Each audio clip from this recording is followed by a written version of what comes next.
Training is often not the answer to your organisational problems. In fact, it can often create more problems. Training is not a quick fix. Training is not a solution to poor behaviour. Training is not cheap.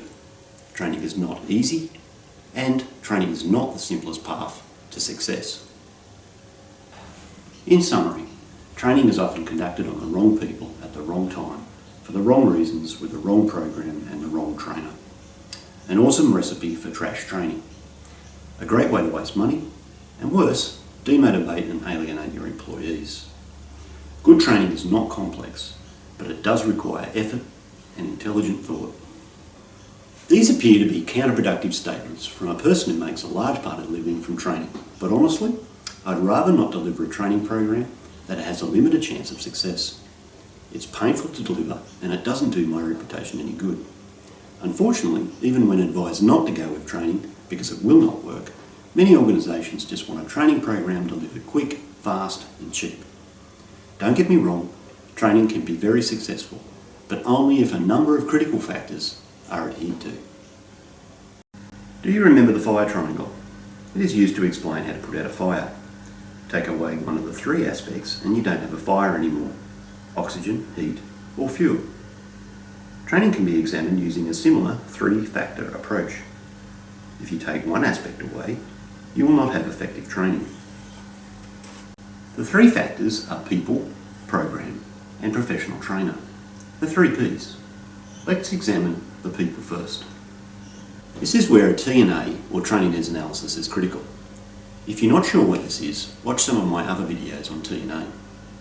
The key point is that training is only effective if you have correctly identified the problem, the causes of the problem, and then the possible solutions. Training can be one of these solutions, but it is often just one option. Motivation, poor pay, lack of resources, faulty equipment, etc. will not be fixed up by conducting training.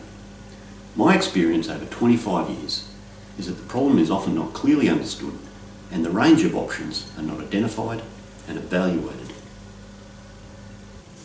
If your problem is a lack of skill, knowledge, competency, then yes, training may be useful. If it is poor behaviour, lack of desire to perform, unknown or non-existent work standards, then training offers little assistance. Training may work, but it will be complex, multifaceted and over a long period of time, and we can talk about that in another training video. Okay, so the people component boils down to know the problem, know that training offers a clear solution, and then identify the people who need the training. Do all of the people need the training? Do some people need only parts of the training? What sort of training will best suit this group of people? When do the people need the training? Training should be delivered just before people need to use the new skills or knowledge, not months in advance. Bottom line, make sure that everyone who turns up for the training needs all of it and needs it now to perform some function tomorrow. The next component is the program. Customised, customised, customised. Don't expect an off-the-shelf program to be effective. It may be cheaper, but it is often irrelevant, poorly designed, and doesn't match your situation and problem. Off-the-shelf programs should only be for people who attend a program by their choice, and where they will be attending with a variety of different participants from different industries. If you have gone to the trouble of conducting an effective T&A, use the information to craft and design a customised program that matches exactly the intended participants and the problem at hand. In that program, you will want to take into account how you will ensure that whatever is covered, the skills, knowledge, procedures and behaviours, are firmly entrenched back into the workplace, rather than leaking into the atmosphere, gone forever. Consider the 70-20-10 model and build your program around this. For example, participants attend the training program 10%, and then are coached back in the workplace by an appropriate coach 20%, and have set project work to complete which supports the training program and builds experience and application 70%. Not complicated, it just takes a little bit of thought and some effort. It's a much better alternative than delivering a program which has little to no effect on KPIs, the organisation or the employees. The third component is the professional trainer.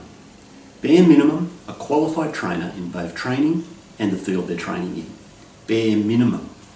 The tricky part is finding the trainer who is more than bare minimum, who can relate to your employees, has a wide range of experiences in a range of industries, and knows their stuff and beyond. Recruit a trainer just like you recruit a full-time employee. Interview them face to face. Check their qualifications and experience. If possible, see them in action. A professional, more than competent trainer can bring it all together, and even if the program is not the absolute best, they can still make it work. A crap trainer will get good evaluations from participants and achieve nothing.